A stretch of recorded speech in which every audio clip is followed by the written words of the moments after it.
찾아갔습니다만 결국엔 발길을 돌리게 됐습니다. 죄송한 마음이 너무 컸기 때문이었죠. 만약 어머님께서 요양원에 가신 걸 바로 알게 됐다면 지체하지 않고 찾아갔을 겁니다.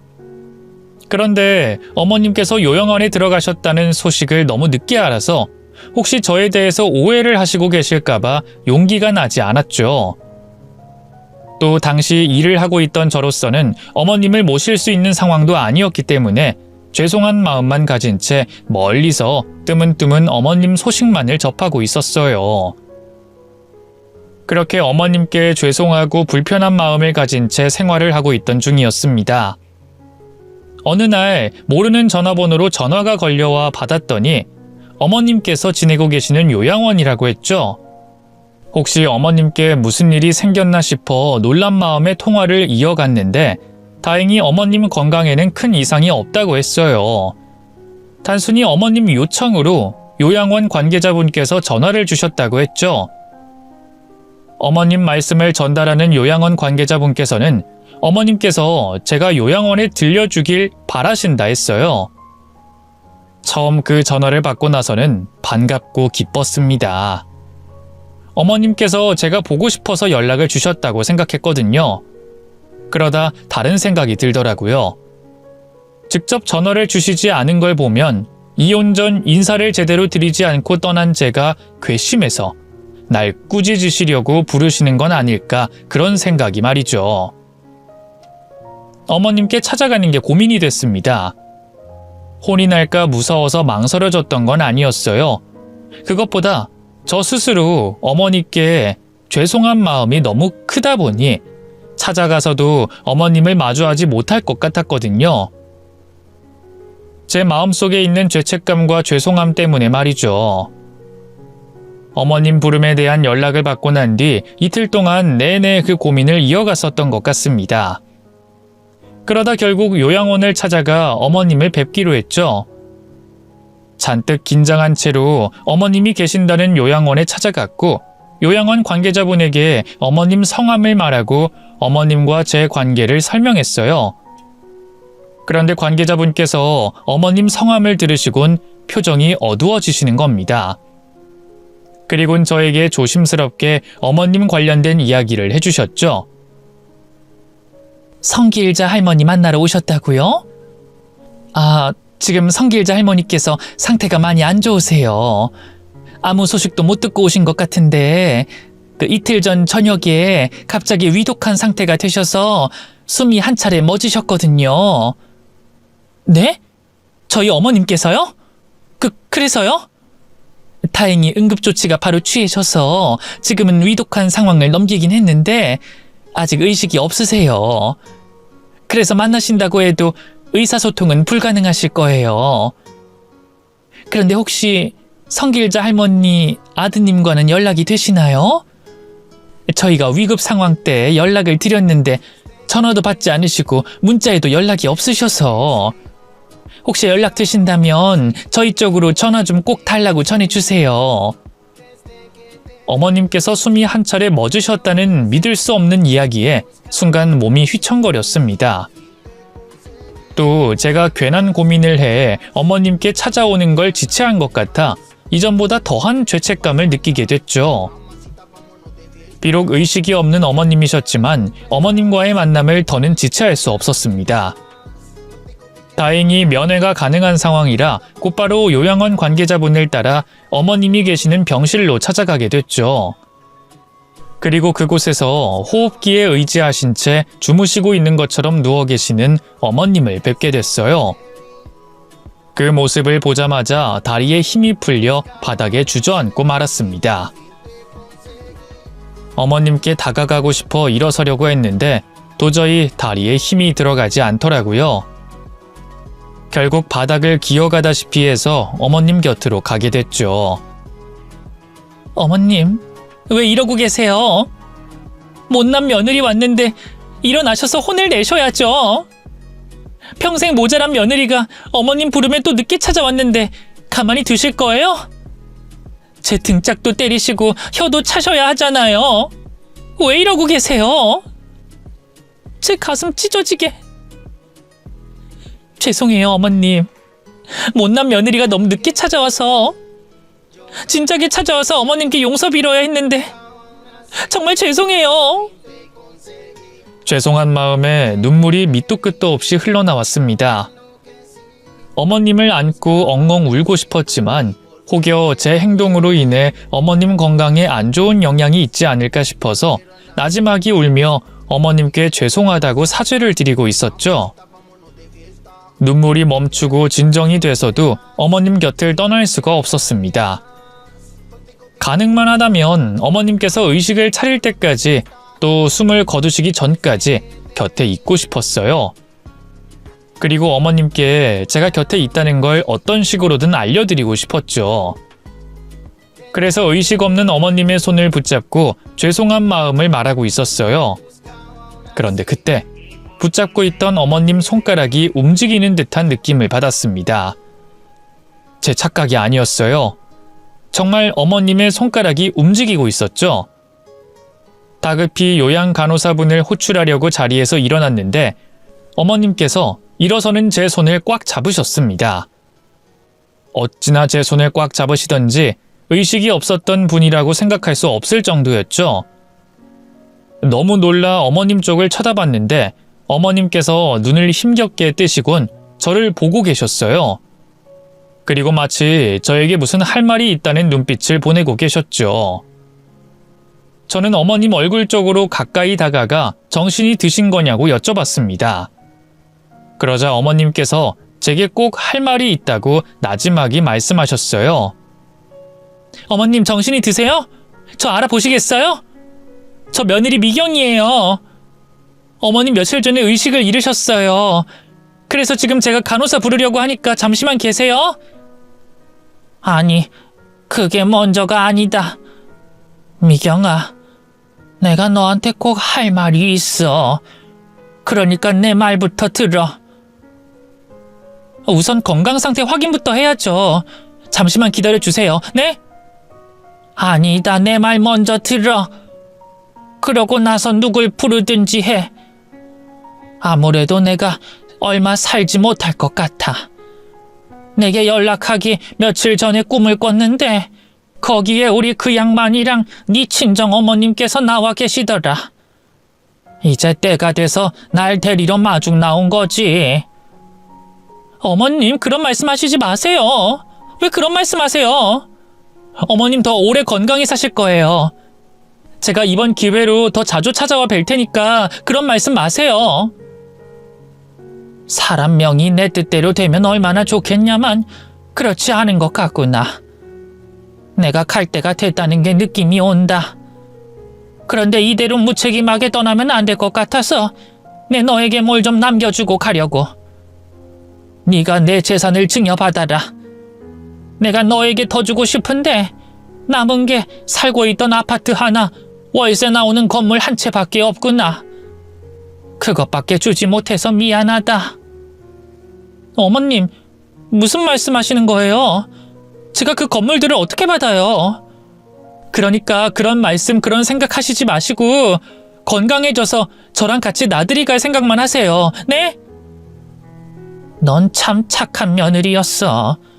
처음 우리 집에 들어왔을 때부터 시작해서 마지막까지 말이지. 그래서 내가 너에게 얼마나 고맙고 미안한지 모른다. 젊었을 때부터 괴팍한 시어머니 밑에서 표정 한번 구기지 않고 항상 웃는 얼굴로 지냈던 것도 그렇고, 내가 판병신이 됐을 때도 네가 내 옆에서 수발 다 들어줬지. 네가 날 수발 들었던 세월이 20년이 넘더라. 말로는 겨우 20년이라는 세 글자로 줄여지지만 그 세월이 좀 기니. 판병신 시어머니 모시는 게 좀 쉽고, 근데도 넌 단 한 번도 내 앞에서 짜증낸 적도 힘들다는 내색도 한 적 없었지. 그래서 나도 너와 함께 있는 내내 고마웠고 행복했다. 도움이 되지 않았겠지만 최대한 널 덜 힘들게 하려고 내 나름의 노력도 했고, 그런데 그렇게 고맙고 미안한 내게 그 몹쓸 놈의 자식이 그런 짓을 하다니, 내가 면목이 없고 미안해서 너에게 이제까지 연락을 못했어. 또 혹시나 내가 한 연락을 오해해서 수발 들어달라고 생각하진 않을까 싶어서 그래서 여태 용기를 내지 못하고 있었던 거야. 미안하다 미경아. 못나고 못된 나를 용서해다오. 그런 말씀 마셔요. 저야말로 어머님께 죄송하고 용서를 구해야죠. 그 사람과 이혼하기 전에 제가 어머님께 찾아가 뵙고 정식으로 인사를 드렸어야 했는데 또 요양원에 계신다는 소식 듣자마자 잘 계신지 불편하신 점은 없는지 찾아왔어야 했는데 제가 몸이 불편하신 어머님을 두고 그 사람과 이혼을 한 선택이 너무 죄송해서 찾아뵐 용기가 안 났어요. 정말 죄송해요. 저는 그 사람이 어머님을 잘 모실 줄 알았는데 설마 요양원에 어머님을... 울지 마라. 네가 나한테 얼마나 잘했는데 네가 왜 그런 마음을 가지고 있어?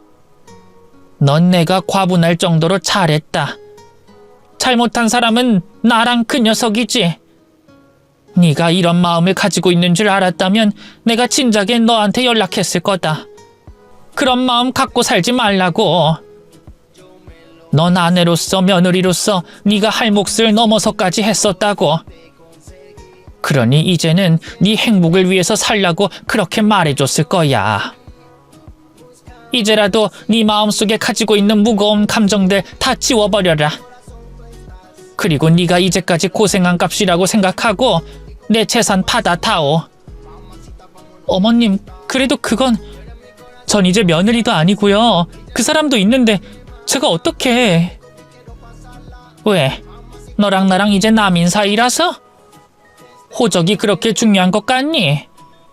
창룡이 그 녀석은 날 여기다 보내놓고 한 번도 찾아오지 않았다. 그뿐이니? 네가 병수발 들던 20년간 그 놈이 내게 뭘 했어? 무늬만 자식인 놈이다. 내게 자식이라고 부를 수 있는 사람은 오직 너뿐이라고. 그러니 네가 내 재산을 받아줘야 한다. 내 재산 받아갈 사람은 너밖에 없어. 그리고 아마 내가 이렇게 죽지 않고 깨어난 것도 이제까지 너한테 받았던 사랑과 도움에 조금이라도 보답하라고 누군가 도움을 준 것 같다. 네? 그게 무슨 말씀이세요? 내가 이대로 죽어버리면 네가 내 재산을 받을 수 없잖니. 그러니까 누군가 내게 이 세상에 머무를 수 있는 시간을 더 준 것 같아. 그런데 그 시간이 많지는 않을 거야. 그러니까 네가 하루라도 빨리 내 재산을 받아줬으면 좋겠구나. 그래야 내가 편히 눈을 감을 수 있을 것 같아. 어머님... 난감했습니다. 어머님께서는 제가 꼭 자신의 재산을 증여받길 원하셨으니까요. 물론 큰 돈을 주겠다고 하시는데 왜 싫겠습니까? 그런데도 제가 어머님께서 주시겠다는 재산을 선뜻 받지 못했던 것은 전 남편 때문이었어요. 그 돈을 받게 되는 순간부터 전 남편과 또다시 마주쳐야 한다는 걸 예상할 수 있었으니까요. 그래서 고민하게 됐는데 결국은 어머님의 뜻을 따르기로 했습니다. 우선 몸이 아프신 어머님께서 다른 일이 신경 쓰지 않길 바랬던 게 첫 번째 이유였어요. 두 번째 이유는 전 남편이 너무나도 괘씸했기 때문이었죠. 어떻게 자식된 사람이 어머님을 요양원에 보내놓고 단 한 번도 찾아오지 않을 수가 있어요. 그것도 몸이 불편하시다는 걸 뻔히 아는 사람이 말이죠. 전 남편은 어머님의 재산을 받을 자격이 없다고 생각했습니다. 또 전 남편이 어머님 재산을 상간녀와 흥청망청 쓸 생각을 하니 속이 뒤집어져서 도저히 안 되겠더라고요. 그래서 어머님의 뜻을 따라 재산을 증여받기로 했습니다. 어머님의 재산을 증여받는 건 어렵지도 않았고 시간이 오래 걸리지도 않은 일이었어요. 그런데 어머님께서 저에게 재산을 증여하는데 문제가 될 만한 것이 없는지 확인하셔야 되겠다며 변호사를 통해 하나하나 확인하셔서 시간이 좀 오래 걸리게 됐습니다. 혹시나 전 남편이 제가 어머님의 재산을 증여받은 것을 문제 삼아 법적 문제를 걸어오지 않을까 싶어 걱정된 마음에 어머님께서 꼼꼼히 법적인 부분까지 확인을 하셨던 거죠. 덕분에 법적인 부분은 아무런 걱정하지 않아도 될 만큼 깔끔하게 어머님의 재산 증여를 받을 수 있었어요. 그리고 증여받는 기간 동안 저와 어머님은 과거 다정했던 고부관계로 돌아가 그동안 나누지 못했던 더 솔직한 속마음과 정을 나눴습니다. 정말 짧은 시간이었지만 지난 20년 넘게 지내오며 나눴던 대화보다 더 마음속 깊은 곳에 이야기를 나눌 수 있었고 서로가 서로를 얼마나 생각하는지 알 수 있는 시간이었죠. 그런데 어머님께서 갑자기 이상한 말씀을 하셨어요. 정말 뜬금없이 말이죠. 제가 그때부터 어머님께서 제게 뭐라고 하셔도 실실 웃고만 있었던 거예요. 말씀은 그렇게 하셔도 속마음은 정말 따뜻한 분이신 걸 알고. 그랬었구나. 난 그런 줄도 모르고 우리 집안에 들어온 며느리가 팔푼이다 싶어서 마음을 비웠던 건데. 네가 그런 마음을 가진 줄 알았으면 좀 더 모질게 대할 걸 그랬다. 네 인내심이나 한번 테스트 해보게. 그게 뭐예요, 어머님? 그런데 아마 저에게 더 모질게 하셨다고 해도 전 어머님을 잘 모시려고 했을 거예요. 그때 저희 엄마 장례식장에서 제게 해주셨던 어머님 말씀과 행동들 아직까지 생생할 정도로 감동받았으니까요. 이런 우리 어머님 제가 끝까지 잘 모셔야 했는데 정말 죄송해요. 아유, 얘는 뭐가 또 미안하다고. 이제 이 못난 시어머니에 대한 감정은 좋은 감정이든 나쁜 감정이든 모두 다 잊어버리고 살아. 앞으로 네 행복만 생각하고 살라고. 괜히 내 생각난다고 훌쩍이고 있거나 우울하게 있지 말고 이제까지 네가 하고 싶어도 못했던 거 하면서 살아. 어머님, 또 왜 그런 말씀을 하세요? 다시 건강해지셔서 같이 할 생각을 하셔야죠. 이제 오늘부로 증여 관한 일도 다 끝났으니 내가 마음이 놓여서 그렇지. 이제 정말 마음 편히 눈 감을 수 있을 것 같아. 미경아, 정말 고마웠다. 네가 아니었으면 내 몇십 년은 의미 없는 허송세월 됐을 거다. 행복이 뭔지도 잘 몰랐을 것 같고 누군가에게 사랑받는다는 감정도 느껴보지 못했을 거야.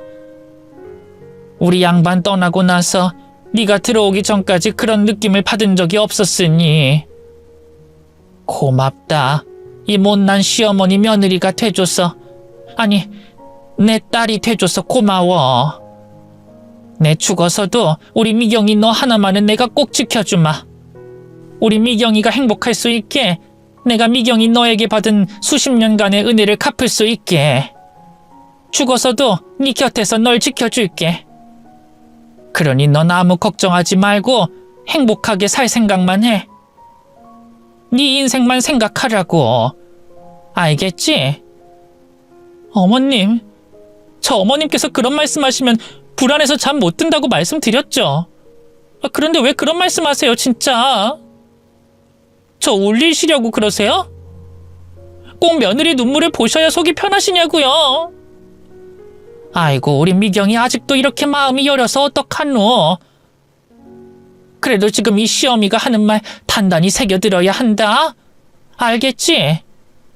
어머님, 그런 말씀하지 마세요, 제발.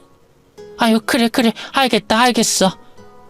어쨌든 이 시어머니가 많이 고마워했고 꼭 너를 지켜줄 거라는 거 기억해라. 알겠지?